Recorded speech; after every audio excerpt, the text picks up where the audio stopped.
Hello, I'm Michael Robinson, host of the Michael S. Robinson Show every day here on Microbin Radio, designed to help uplift you, inspire you, and hopefully bring you information. So today we'll talk about your health, managing stress, strengthening your immune system. So today I have a very special guest with me. Like I said, we're going to be talking about health and nutrition, and my guest is all about helping, keeping you healthy. She is a stress science expert, nutritional consultant, a personal trainer, behavior change specialist, and clinical hypnotist. She's turning stress management on its head. Her name is Jeanne Ricks. Welcome to the show, Jeanne. Hey, good to be with you. How are you feeling? Oh. I told you, sometimes now I take a deep breath just to feel what it feels like to breathe without pain. It's amazing. So you were dealing with something during the past couple of weeks. Tell us about it. You know, it wasn't one of those things where you go, "Ooh, I think I'm not feeling well. Maybe I should take something." No, Michael, this started with a fever of 102.6 right off the bat, with chills so violent that I couldn't stop shaking. Had on three tops, had on blankets, and still could not stop shaking. The joint pain felt as if someone were trying to take my arms out of the sockets. It was a splitting headache on top of all of that. It was unbelievable. And that fever, that chain of symptoms lasted for almost 18 days straight. Wow. At 18 around days? at around day Wow. 15, I started having the what had been like just a slight rattle became a real cough and a real concern. And I was able to get a chest x-ray, which revealed that I was in the beginning stages of pneumonia. Fluid had begun to build in my lungs. So now, in addition to fighting what was obviously a viral infection, which is completely different, it's a completely different animal, Sure. I now had to fight a bacterial infection at the same time.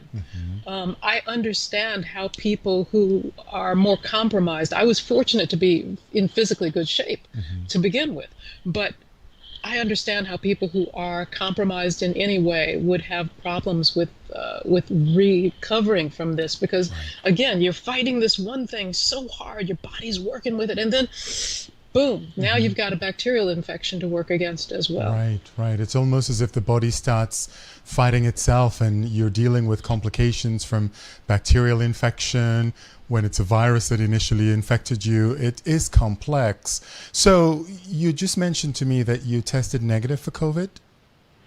Exactly. The doctors want me, I have three different doctors here who are saying that, oh no, it had to have been COVID.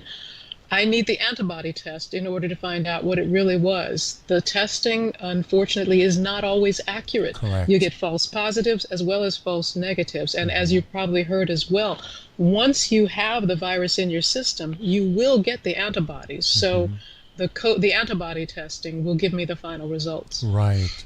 And I'm wondering if that makes you, protects you from future infection, because we still don't know so much about this virus. Unless it mutates. Right. Do you know the difference between bacteria and viruses? Can we go through that? Oh, Because yeah. Yes, a lot of people let's talk seem to about it have because a lot of people this, have a misconception of viruses and yes, bacterias, and they take yes. antibiotics to treat viruses when it's not really effective, because a bacteria is different from a virus. So talk about it. Yes. The best way to describe it, and you know what a thumb drive is, right? Okay, so a thumb drive, you can't run a program from here, but you can put a program on it and then put it on your computer and run the program from there. This is what a virus is in our bodies. It has the information, it has the program, but it's Right. not living. Bacteria is actually living. You can kill bacteria with Clorox. Don't do the Yes, Trump please thing. be clear about that. But you can kill Yeah. bacteria. You cannot kill a virus. Right. It's just a container that has a program in it. And what makes it all the worse is that the container it's in is like titanium. It's a protein shell that our immune system has trouble getting through to. So what it does, Michael, it latches onto one of your cells and then it starts replicating itself like a printer that's gone crazy. And because it's replicating itself so fast, now that original cell bursts open, and all those copies, because it's dead now, but all the copies are living, and they go spread out, and they infect. They do the same thing throughout your system. Well, your immune system can't catch up. It's so many copies that your immune system can't and that's why it is so pernicious. That's why it's so hard to get rid of it, because your immune system can't catch up to do what it does. Our immune system is amazing. Come on, we have thousands of years of adaptation. It knows what to do. Your body knows how to get healthy, but it needs a time to get in front of that infection. And especially when something new is introduced to the body that it has never seen before, it goes almost crazy, because not only are you having the white blood cells running out to attack this virus or attack this bacteria that's replicating in your body, but you have this excess buildup of lots of fluids and excess from the body trying to deal with it. So one of the things that I think we need to talk about is how to best prepare ourselves, right? Build our immunity so that we can be in optimum shape. Because a lot of people who are dealing with the complications from COVID-19 are people with compromised immune systems, people who are elderly, people who may have underlying health conditions. And like you said, I mean, there's so much going on in the body that if your immune system is somewhat on shaky grounds, chances are it's a lot more difficult for you to fight it. So let's talk about building the immune system. Go ahead, Jeanne. Well, first and foremost, you know this very well, you have to get rid of the sugar. We are all sugar addicts. I am too. I mean, I know that you've heard people say, oh, well, after you stay away from sugar for a while, you don't even crave it. Wrong. Not true. Sugar, no. Sugar hits the same opiate receptor in your brain as opium. It really is an addiction. But it makes your body acidic. All of that sugar compromises your immune system immediately, because once your body is acidic, now it's fighting on two fronts, because now it has the potential for chronic inflammation, which causes a whole range of diseases and issues all by itself. So sugar, first and foremost, is the thing that you want to pull back on as much as possible. Now, sugar, get this, because a lot of people have a misconception about this. Any carbohydrate that you have, that means lettuce, spinach, celery, as well as bread, donuts, as well as rice. All of these, your body actually metabolizes as sugar. So you're saying, well, wait a minute, wait. Yes, exactly. If all of that's sugar, think of early man. Or early humans, they had to get their food from a multitude of sources because they were on the move. They didn't have farming. That meant anything that their body got to process, their body had to learn how to turn it into energy to keep them moving. So that's why there's such a wide variety of foods that we eat that are turned into sugar. But what I'm trying to get across to you is there are good choices for sugar, and then there are bad choices, right? There's the spinach salad, or there's the cookies. You want to make the better choice, because your body is going to turn that into sugar, and you want the one that has the more nutrients. The spinach salad is going to give you nutrients that help to replenish your body. So you want to make the choices that are going to give you more nutrients. You also want to get water, and it's when you're sick. Oh, Michael, when I had that fever, my thirst was unquenchable. My fever would range from about 102.7 or 8 down to like 99.7. It would take a holding position at 99 and then zoom back up to 102. Do you know what I mean? It was like rarely in between. It was like always one or the other. And you get such a thirst. So I want people to have on hand some electrolytes. Now, you can get electrolytes from Gatorade and Pedialyte, but those have a lot of sugar in them. I want you to also consider fermented foods, pickles, kimchi you might have heard of, or the Italians have, is it called muffata? How do you pronounce it? I don't know. I'm not sure about the muffata, but kimchi for certain. And sauerkraut. Yeah. pickles, all those kinds of foods are going to give your Right. body electrolytes and also help break down things like mucus in your chest, Right. and which actually starts in the digestive tract. But also you So get those are probiotics from those pickled things as well, which is fantastic for you. You absolutely. know, for the But gut again, anyway. which if it's the virus, those aren't going to help you so much. Like I've heard rumors, there are all these myths out there. Oh, Michael, Yeah. eat more We'll talk garlic we'll and, talk and, about and that. have mother's breast milk. Right. There are all kinds. Then there are the people who want to say you have to steam yourself, put citrus peels in water and boil it and steam it. Here's the thing. The virus, once it touches one of your mucous membranes, you're out, you're breathing, it touches a mucous membrane, either through your eyes or you breathe it in, gets in through your mouth. As soon as, instantaneously, when it touches that mucous membrane, it goes into your bloodstream immediately. It's not sitting waiting on the outside, waiting for something to do. It's not having a latte. It Right. literally, the instant Yeah. you have that contact with that it makes contact with your mucous membrane, it's in your bloodstream, and that's where it incubates. I think because people heard that it incubates and it can incubate for like 2 or 14 days, Right. they They're thought it was thinking it's in your incubating in the yeah, nose, yeah, in the hair. yeah. No, no, you can't steam it away. Right. If you take your hands and put them right at the back on where your waistline is, where your belt is, that's how low down your lungs go. Right? So if you're breathing in steam, you're not going to have an effect down here in the lower lung to begin with. Just to begin with, if it was a possibility. But again, it's incubating in your bloodstream. You can't steam away something in your bloodstream. So what do we do? We're talking about vitamin C and zinc. Friends of mine, of course, I mean, I've studied health and nutrition most of my adult life, and we know that vitamin C and zinc certainly helps to build your immune system. Let's talk about those types of foods and how important they are in helping you to get a leg up. Absolutely. The way to get through this or any illness is to have, first and foremost, your immune system at the highest it can. Now, again, this isn't a bacteria, so it's a different kind of mindset. But certainly, vitamin C and the kinds of foods that have vitamin C, you're talking about your citrus fruits as well as spinach. You know, you get vitamin C in so many different ways, but as you mentioned, there's zinc, but there's also something called proteolytic enzymes. Are you familiar with those? No, tell us about that.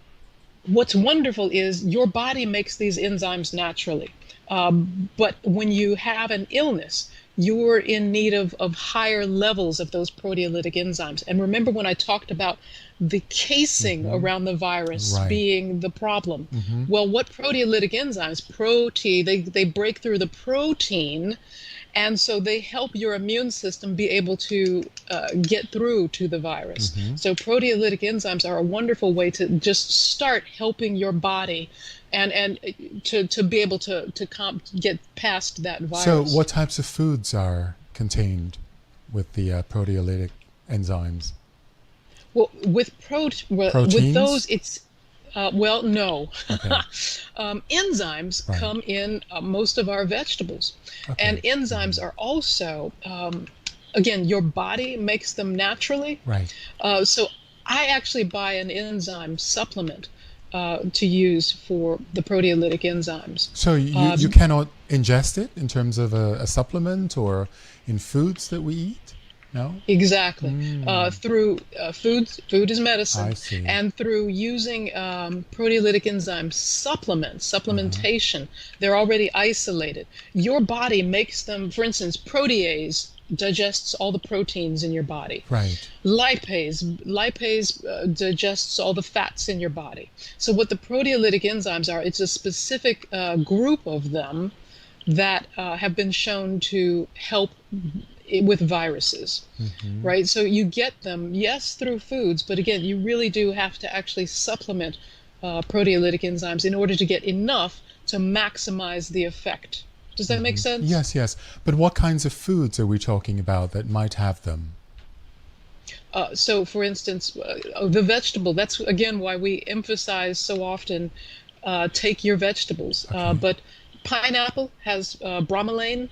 Ginger is another wonderful source of enzymes. Kiwi, papaya, sauerkraut, which I mentioned earlier. Right. And are you familiar with miso? Miso soup? Yes, of course. Yeah. Miso is, again, a fermented food, and that's going to give you more of the proteolytic enzymes. So those are the ones that are the highest in proteolytic enzymes. And again, in order to get enough of them to really be effective, though, you really do need to actually supplement. But certainly having those foods in your system are important too, because it's about having a high enough quantity of them in your system to have the effect. But again, it's like pepsin, trypsin, protease.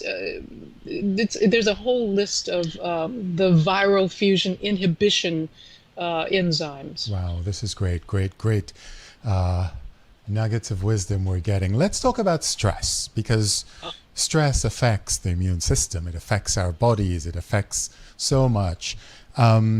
How important is stress in managing our immune system and our health and well-being? It's amazing, Michael, because we have adapted this word stress, but it's not real. It's like chewing gum. Okay, if I were to tell you that your body doesn't know you're chewing gum, your body thinks you're at a banquet, a feast, because you keep sending down signals for it to give you more digestive juices. Your brain doesn't know that that's just gum.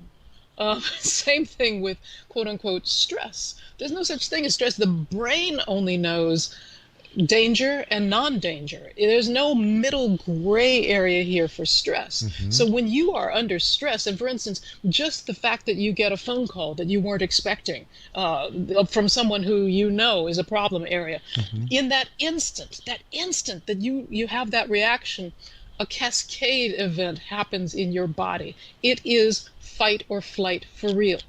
Even though you know it's just stress, your body doesn't know that. And so it begins shifting its resources from things like digestion, things like immunity health, to what it needs for running, because it thinks you're about to run away from danger. So that's why when you're under constant stress, and right now I would say most of us are living under constant stress, which means our immune system isn't getting the full resources that it needs.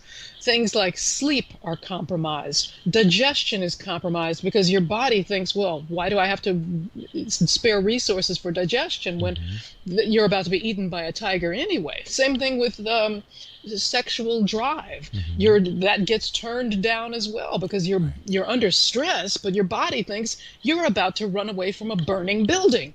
So we have to be conscious of the fact that just our way of reframing things, stress reframing really does work.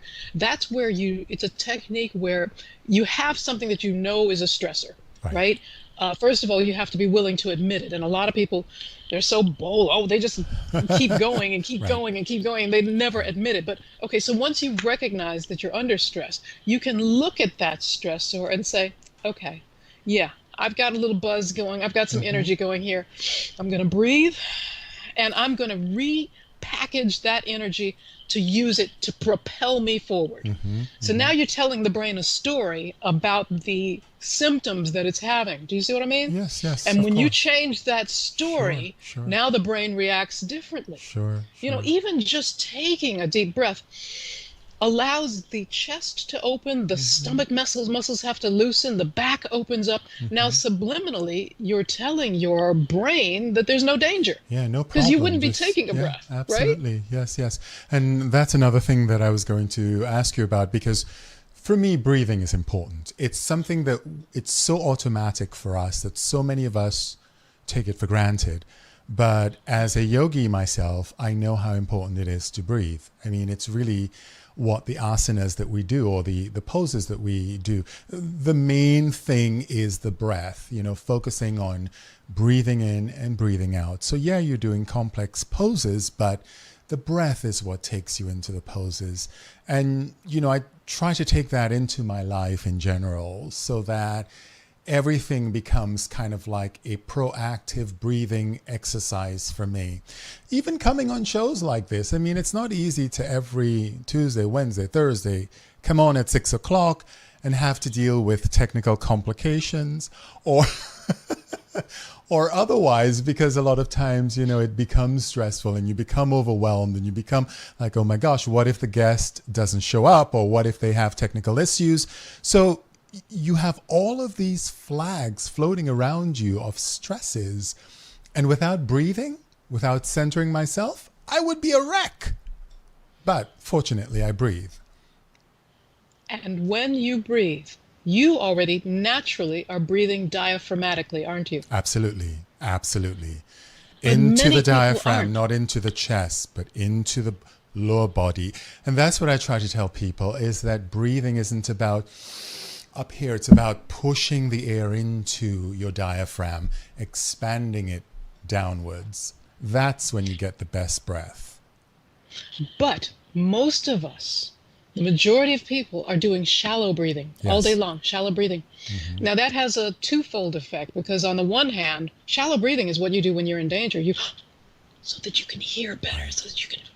So on the one hand, it's telling subliminally your mind, your subconscious, that there's danger, just because you're not taking a good breath.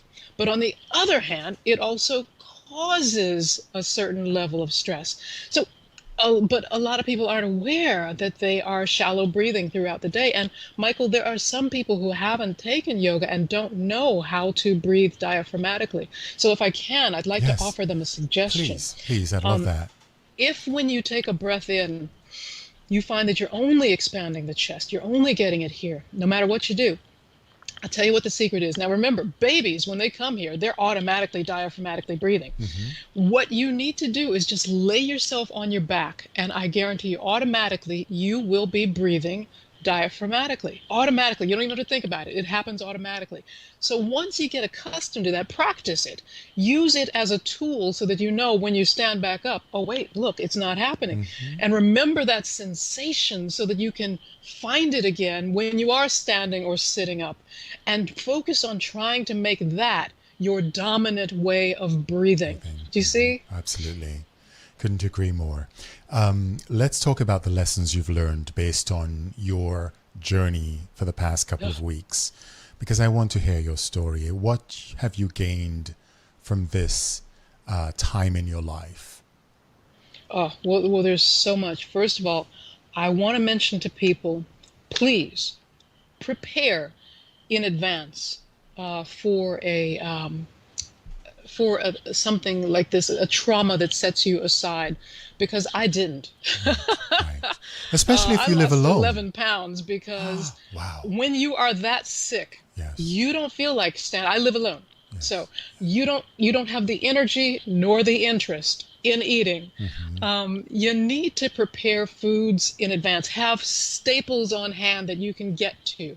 And we need this anyway in our lives, because the more of the good stuff you have in your cabinets, in your refrigerator, that means you're going to more often reach for those items instead of the things that you're not supposed to, the naughty kind of things.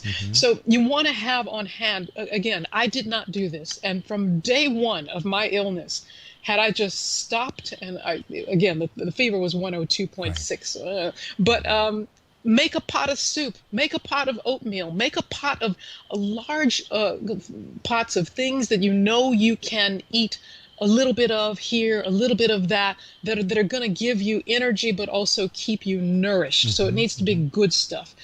I don't microwave. I don't recommend microwaving food because of what it does to the nutrients in the food. It vibrates and shakes them and rattles them, and really you don't have many nutrients left.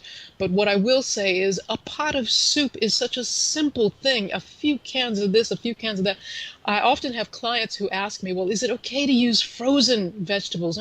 Yes, absolutely, because today's technology allows farmers, our wonderful heroes who farm, to be able to flash freeze vegetables at the peak of their ripeness. So when you get that frozen vegetable, it is still a wonderful way to get nutrients in you. But I want you to not overcook them. We don't want gray vegetables. We don't want dark green. We want them to still have some color. But again, I also want to encourage you in terms of preparedness to have that person who you know you can call, or if you're lucky, several people who you know you can call, who will keep in touch and keep looking in on you. I was blessed to have a friend literally from my grammar school. I've known her that long. That's wonderful. Yeah, that's Who great. was checking in on me, Yeah. who was, at odd times would just say, hey, what's going on? Hey, Mm-hmm, that doesn't mm-hmm. sound so good. Because you're not, even though I'm a nutritionist and all this blah, blah, blah, blah, blah, there are times when you're just not thinking straight. Sure. The infection just has you wanting to lay down. I exercised, Michael, every single day, whether it was only for 6 minutes or 10 minutes, or whether I could do a full 20 or 30. I exercised every day to keep the chest open because I knew that was an issue, Mm-hmm. and to keep the metabolism moving, to keep it Right. going so that your body has an opportunity to bring in fresh blood, bring in fresh blood. You can't just lay there. You have to get up. You must. Let's talk So that's about another thing I exercising, would because encourage. that's something that many of us are not doing, whether we've dealt with COVID-19 or not. The gyms are not open. The yoga studios are not open. How do we get our exercises when we're locked in an apartment or a house by ourselves? What can we do to get the blood pumping and our bodies moving and, burn some of these free radicals out of our systems? There's some wonderful things. First of all, of course, breathing exercises, right? A little yoga where you're actually breathing. But even just doing simple things, like if you can't do a full squat, just do a simple squat, raise your hands above the head, Mm-hmm. a simple, just a light squat. Just doing that motion starts the body pumping, right? So simple, so Mm-hmm. simple. Things like jumping jacks, things like twists. Turn on some music, do the twist. Mm-hmm. I mean, you pull out those 60s, 70s, Mm-hmm. I'm serious. That No, was no, I such agree. a Yeah. big upper body midsection. Are you kidding? Right, Do the right, twist for right. 5 minutes and tell me if you don't feel a little exercise. Dance. I'm Yes, serious. yes, no, I Turn on the agree. music Yeah. and dance. Mm-hmm. And again, laugh too. Right. Laughter is so healing. Find something that is Sure. hysterical to laugh at. Turn on some old Eddie Murphy. Find something that makes you laugh. Talk to people. Talk to your friends and family. Yes. Have that connection. It's nurturing. You have to give yourself permission to nurture yourself, to do Mm-hmm. the things that you need to get healthy. Yes. And Yes. again, that sugar component, oh my God. Yeah. Yeah. I also would add salt to that because, I think sometimes we use way too much salt in our diet. So, sugar and salt for me has been something that I've looked at very carefully years ago, and certainly don't put any in my foods when I cook. Yeah, yeah. So good. I think it's important to be thinking of how we can help people, because there are so many people dealing with anxiety and, the stresses of uncertainty about a future job. Many people are on furloughs right now, and they're scared about whether, they'll have a job in 4 or 5 months' time. So all of these fears bring about that stress factor that we talked about. And certainly being able to be mindful that and that's another thing I think that we should mention, because a lot of times we are unconsciously stressed, right? We're walking around thinking these narratives in our minds and creating this unnecessary stress. So being able to be present, being able to come to the moment of saying, you know what, Jeanne said this and that is true. So how do we move into the moment of present? You don't have to be a yoga teacher or student, but how do you come into a moment of present when you are clueless? Michael, I had an epiphany, and I hope this isn't too woo-woo for you, but No, go during ahead. one of those episodes where I was really shaking, because that happened several different times, I'm laying there, I was like, oh my God, I had an epiphany, which was, and I don't know why, because I was thinking, well, about meditation, and I think meditation is the wrong word, and I think it takes people to a more complicated way of thinking about it than you really need to. Meditation instead, I think, should be called communion. Having a moment of communion. And that communion is with your inner self. It's with the highest purpose in your life. It's taking a moment to close your eyes, close out as much as possible you can the external, and have a moment of communion with whatever higher power you believe in or the higher essence of yourself. It's bringing in communion rather than thinking of it as meditation, which means, oh, it has to, maybe I need to be on a mountaintop in order to really achieve. No. And the other thing I would encourage, oh, Michael, I did this so often, is visualize. Now, I know for some people that's difficult. They have not exercised. It's another muscle. You have to exercise your imagination. But if you could bring yourself to imagine, just take a moment, take a couple of breaths so that you're centering and you're relaxed, and visualize that perfect job. See yourself in that perfect position in first person. In other words, not as third person, in other words, not seeing yourself walk around, but literally seeing through your eyes as you are walking or speaking or on the computer in your new position, so that you literally feel the feelings of being in that new position. I used it for feeling healthy. I could feel the health underneath the illness that I had. I mean, I was wickedly the pain in my joints was just it was beyond compare. I've never been this sick. My goodness, yes. I urge you to feel confidently the health beneath the illness. Visualize yourself, which I did, going around playing. For me, it's tennis. So I visualized myself hitting on the wall or playing across with playing tennis. Even at times when I was just sweating bullets trying to get rid of this fever. So visualization is something. I mean, maybe you're a beach person. Maybe in order to get through stressful events, it doesn't take 30 minutes. You literally can be standing in the elevator, close your eyes for a moment, and visualize yourself on that beach, see the water, feel the sun coming from a specific direction, hear the seagulls. If you're standing on the corner, if you just got off the bus, if you just arrived at your location, you're driving, and you finally got to your destination, you don't have to jump out of your car. Take a moment. Take a moment. Take a beat. Anything you do after that is going to be so much better done. You're going to be so much more present. There's more oxygen flowing through your bloodstream. You'll be thinking better. Anything you do after that is going to improve. Take some time, people, for self-care. I'm Michael Robinson. Remember, this is your time. Use it wisely.